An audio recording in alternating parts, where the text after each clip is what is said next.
Expulsado del ejército español, una institución que ama todavía hoy por denunciar presuntos casos de corrupción que veía a su alrededor. Lo ha perdido todo por defender su verdad, por no mirar hacia otro lado. Hoy nos dirá si está arrepentido o si lo volvería a hacer. ¿Hay un código de silencio en el ejército?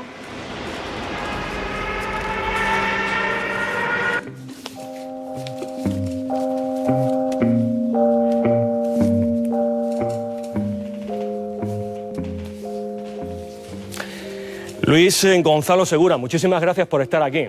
Nada, muchas gracias a vosotros por darme voz. Es muy agradable tenerte aquí y te voy a decir por qué. Porque sé que hay muchos medios que no te llaman, sé que hay muchos medios donde, digamos, lo estás vetado y afortunadamente existen los medios públicos para que personas como tú sean escuchadas. Aquí ni te damos ni te quitamos razón, pero sí te oímos. Has sido expulsado del ejército, una institución que yo decía que amabas y que amas. ¿Todavía a día de hoy?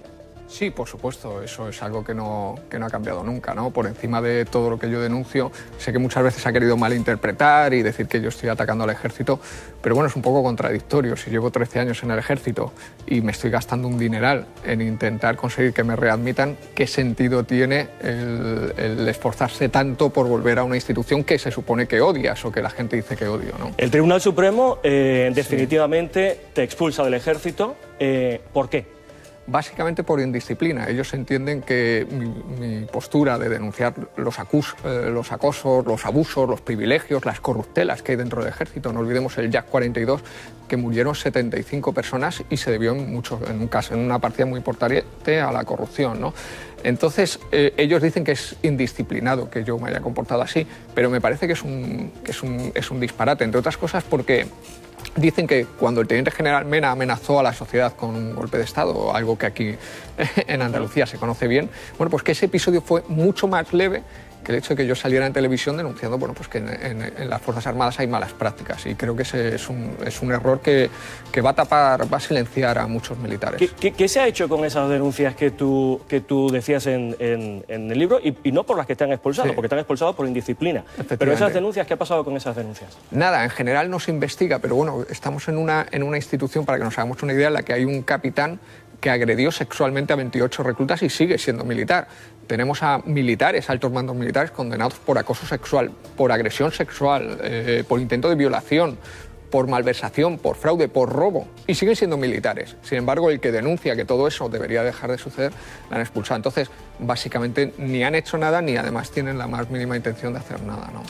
Hoy mismo, no Sí. tenemos que mirar atrás, sino hoy mismo aparecen en la prensa dos casos al menos sorprendentes. Yo voy a dejar que tú los menciones. Sí, bueno, hay dos casos que a mí me parecen muy llamativos. Uno es la exoneración de un teniente que llamó puta y zorra a una sargento de forma pública y además llamó, bueno, pues hijo de puta a un cabo, perdón por la expresión, pero bueno, son palabras textuales, y le amenazó además con agredirle. Bien, pues le han exonerado porque la justicia militar entiende que el hecho de que un teniente hable así a sus subordinados forma parte de la normalidad militar y claro, es una auténtica aberración.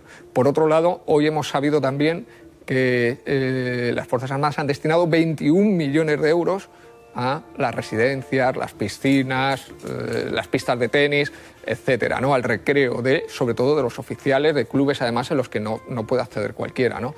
Creo que son dos noticias que vuelven a ratificar de nuevo todo lo que denuncia. Luis Gonzalo Segura, exteniente. Hay que explicar, porque esto a veces no se entiende bien, que en una democracia hay separación de poderes. Efectivamente. El legislativo, el judicial y el político, ¿no? El ejecutivo.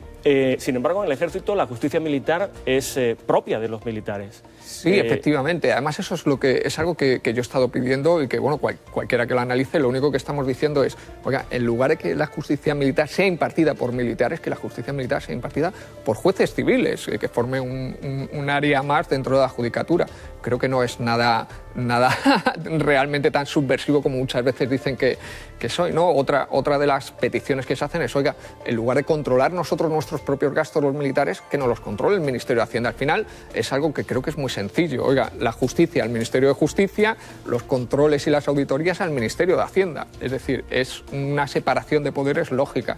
Creo que en el ejército llevamos 300 años de retraso con respecto a la Ilustración y yo creo que ya es hora de modernizarse. Luis Gonzalo, cuando tú denuncias todo esto, lo haces en un momento dado en el que tú eres militar.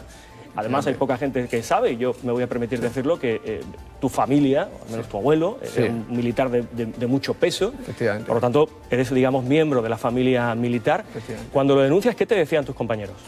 Bueno, pues en general hubo de todo. La mayoría en privado me han apoyado, pero bueno, públicamente se han querido desmarcar de mí porque, bueno, pues en el ejército es un auténtico estigma.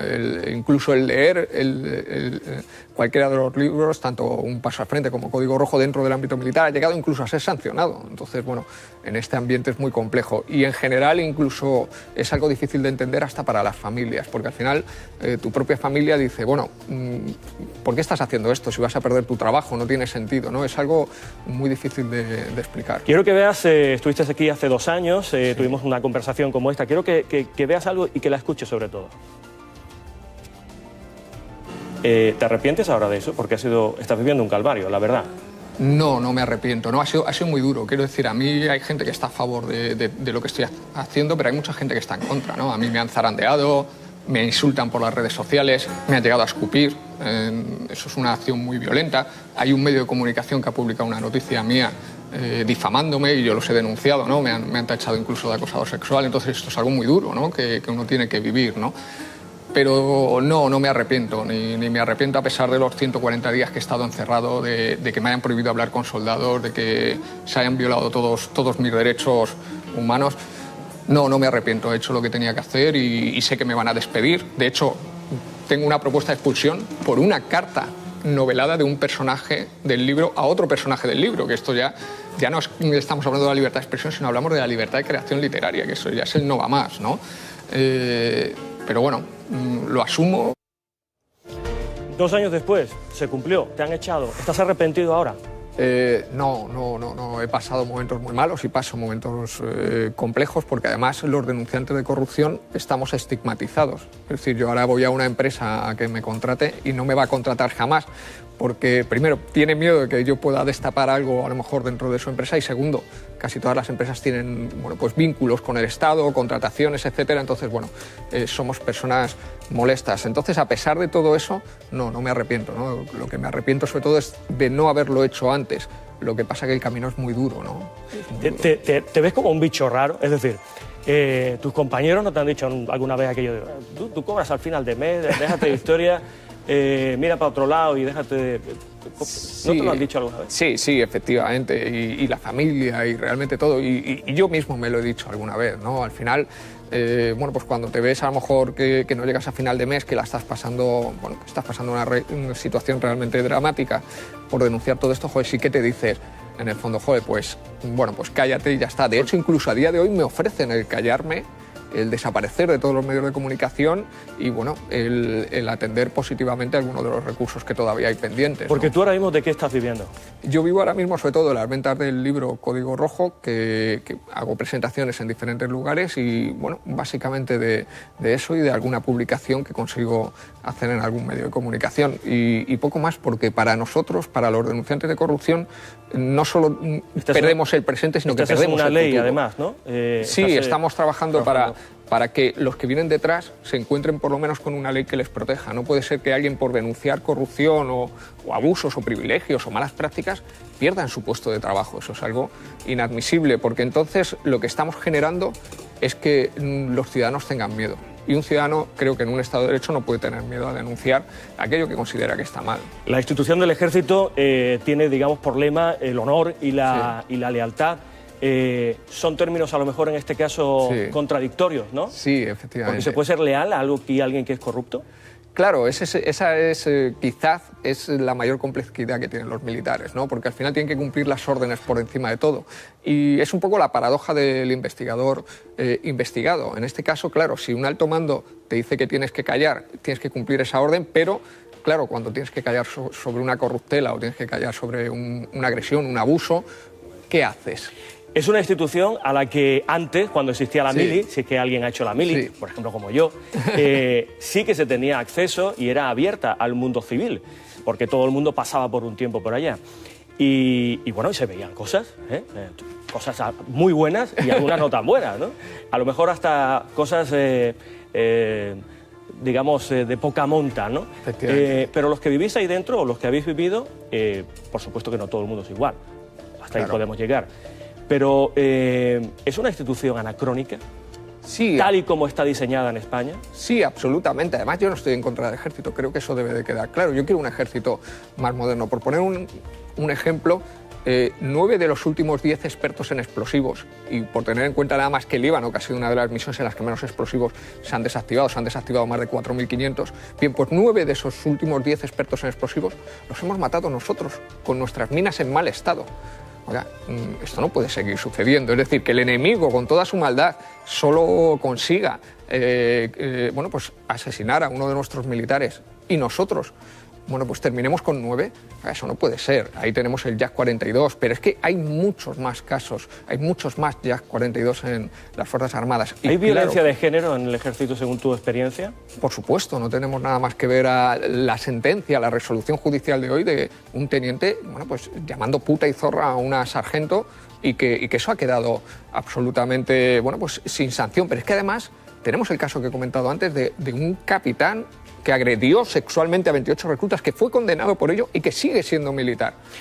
Cuando tú has tenido opción de hablar con alguien en las más altas instancias para, no solo por tu caso, sino para alguien que mirara las denuncias que tú has hecho, no ya tu indisciplina, sino las denuncias que has hecho. ¿Has pedido el indulto? ¿Te has movido en el ámbito más superior de este país? A nivel político, bueno, pues sí que me he movido en diferentes partidos, la mayoría de los partidos, bueno, pues apoyan que haya un cambio, pero sigue existiendo ese miedo a tocar el ejército, a ver si vamos a cambiar algo en el ejército y bueno, va a pasar algo. Y no tiene por qué pasar nada. Por poner un ejemplo, en Bélgica el ejército tiene sus propios sindicatos, en Alemania, pues evidentemente es una institución moderna, en Noruega y en Suecia también, en Holanda, bueno, son países pues, con sindicatos, sin justicia militar. No pasa nada, siguen siendo militares, son una parte apreciada de la sociedad y no va a cambiar nada por modernizarnos y hacer bien las cosas. Luis Gonzalo Segura, te voy a preguntar dos cosas muy simples para quedarnos con un...